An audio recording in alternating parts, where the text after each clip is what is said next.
مجھے جناب عمر یاد آتے ہیں.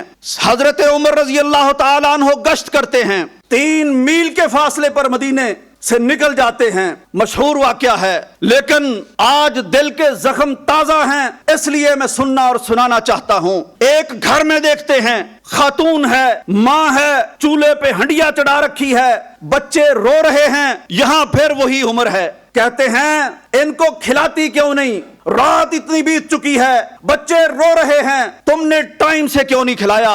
وہ کہتی ہے عمر بات یہ ہے کوئی کمانے والا نہیں, گھر میں کچھ کھانے کو نہیں, میں اس ہنڈیا میں کچھ پکانے کو نہیں بیٹھی, پانی ہے اور میں بچوں کو بہلانے کے لیے اس میں بس چمچ چلا رہی ہوں. حضرت عمر کام پہ لرزے اور مدینے کی طرف دوڑے.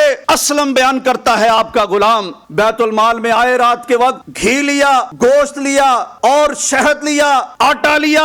اسلم سے کہنے لگے اسلم یہ سارا کچھ میری پیٹھ پہ لدوا دو. اسلم نے کہا امیر المومنین یہ خادم کس لیے ہے, یہ خادم کس لیے ہے. عمر نے کہا اسلم بات یہ ہے جس کا بوجھ ہو اسی کو اٹھانا پڑتا ہے, آج تم اٹھا لو گے, کل قیامت کے دن یہ بوجھ کون اٹھائے گا. وَلَا تَزِرُ وَازِرَةٌ وِزْرَ أُخْرَىٰ, قرآن کا ارشاد ہے کوئی کسی کا بوجھ نہیں اٹھائے گا. خلیفۃ المسلمین کی پیٹھ پر اتنا کچھ لدا ہے, 3 میل کا فاصلہ طے ہوتا ہے.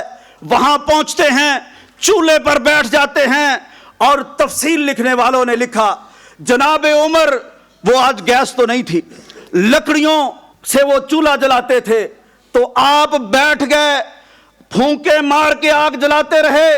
کہتے ہیں راکھ امیر المومنین کی داڑھی پر پڑ گئی, اور پھر جب اس نے کچھ پکایا, بچوں کو کھلایا, امیر المومنین کے دل میں سکون آیا.